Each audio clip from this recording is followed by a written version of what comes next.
परंतु परमेश्वर की योजना एक पेड़ नहीं, बड़ा वाटिका है। उस पौधा बढ़ गया और उसे हर प्रकार की सुविधा देते हुए उस पौधा को उस व्यक्ति ने बढ़ाया और वो पौधा बढ़ गई, पौधा पेड़ बन गया। पेड़ बनने के बाद उसमें फल लगे हैं। जब फल लगा है, इस व्यक्ति उस फल खाते हुए अच्छा से अपनी जीवन बिता रहा था। लेकिन एक दिन अचानक से बड़ा आंधी उस जगह में आ गया। जब उस जगह में आंधी लगी तो फिर ये पेड़ भी गिर गई। पेड़ गिरने पर उस व्यक्ति जो मन लगा के, जान लगा के उस पौधा को संभाला था, पौधा को पानी देता था, पौधा पर ध्यान देता था, उस व्यक्ति बहुत उदास हो गया और कहने लगा, प्रभु ये क्या है? मैंने मन लगाया, मैंने इस पर अपना जान लगाकर, दम लगाकर इसको पाल पोस किया, बढ़ाया हूँ, इसका फल है, इसकी छाया में बहुत लोग आकर के आराम कर रहे हैं और इस पेड़ पर बहुत सारे चिड़िया भी रह रहे हैं और इसका फल बहुत लोग खा रहे हैं। और ऐसी पेड़ को आपने ढा दिया, ऐसी पेड़ को आपने आंधी से गिरा दिया, ये कैसी बात है प्रभु? ये कैसी योजना है आपकी? और ऐसे सोच के वो चले गए।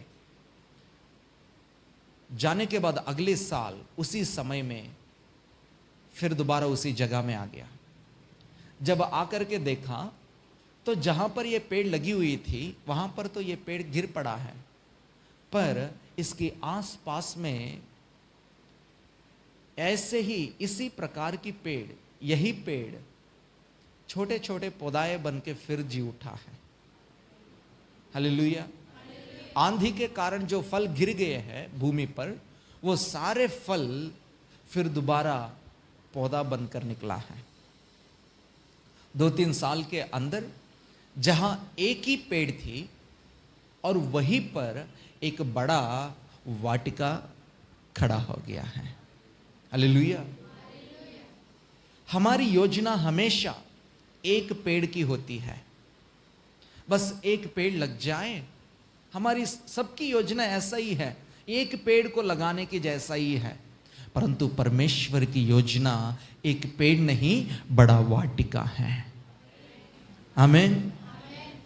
आपको लगता होगा कि मैं मेहनत कर रहा हूं, मेहनत में लगा हुआ हूं, कष्ट कर रहा हूं, प्रयास कर रहा हूं, लेकिन कुछ हो नहीं रहा है। मेरे आसपास के लोग सब ठीक है, सबकी सुविधा, सबकी प्रफुल्लित, सबके जीवन में बरकत हो रही है, लेकिन मेरा तो मेहनत ही रह रहा है। मेरा सफल कैसा होगा जीवन? मेरा घर कब बनेगी? मेरा खेत कब होगा? अपना जमीन कब होगी? मैं अपना घर कब खड़ा करूंगा? मैं कैसे ये सारी चीजें कर पाऊंगा?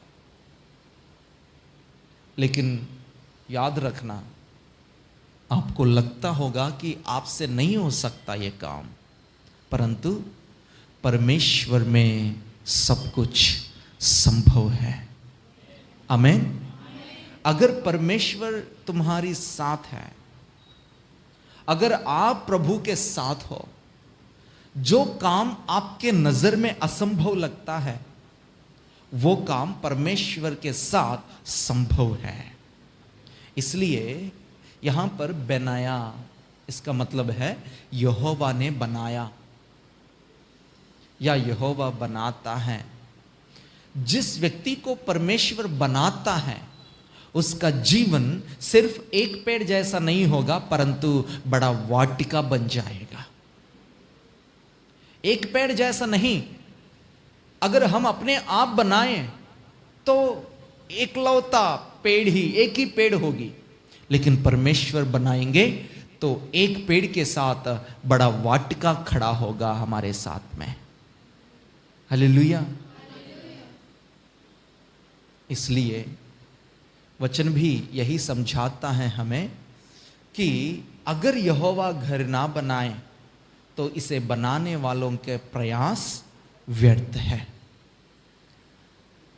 अगर आपके जीवन में परमेश्वर की सहायता नहीं है या आपको प्रभु ना बनाए तो अपने आप नहीं बन सकते हैं।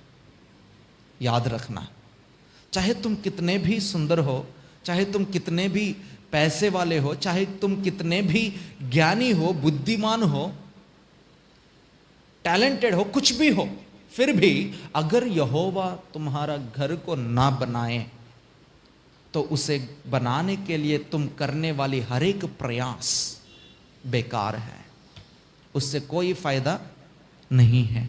याद रखना, चाहे तुम्हारी पढ़ाई में हो, चाहे तुम्हारी नौकरी में हो, चाहे तुम्हारी हर एक काम में, किसी भी प्रकार के काम क्यों ना हो, परमेश्वर की सहायता तुम्हें चाहिए।